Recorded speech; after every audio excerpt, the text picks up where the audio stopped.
identifiant commun de l'entreprise. C'est pour faciliter la communication et l'échange de données entre différentes administrations et également assurer une certaine fluidité de l'information.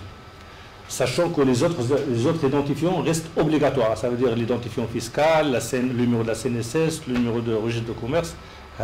L'identifiant commun de l'entreprise ne remplace pas ces identifiants-là. Et le fait qu'on dispose de plusieurs identifiants fiscaux, le numéro de la CNSS, le numéro de registre de commerce, l'identifiant fiscal, ça complique un petit peu la gestion et la communication entre les administrations.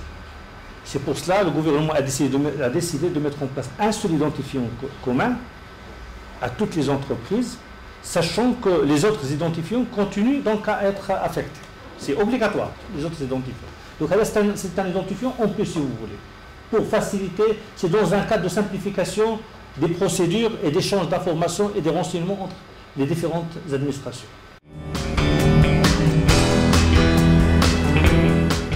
Un objectif de transparence et un objectif d'équité fiscale. Un objectif de transparence parce qu'il permet aux citoyens d'accéder au même niveau de l'information que l'administration. C'est-à-dire en termes de prix de référence, par exemple. Aujourd'hui, l'information est mise à la disposition des citoyens au même niveau que l'administration.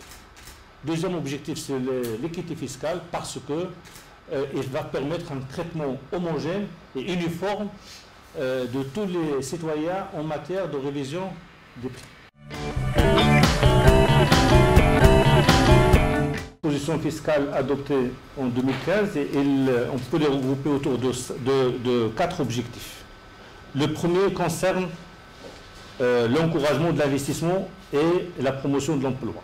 Donc des mesures qui concernent cette taxe, et puis il y a des mesures qui sont relatives à l'élargissement de l'assiette et le renforcement de l'équité fiscale, des mesures la poursuite de la réforme de la TVA, l'action de poursuite de la réforme de la TVA, et des mesures de simplification des procédures et d'amélioration des relations entre l'administration et les contribuables.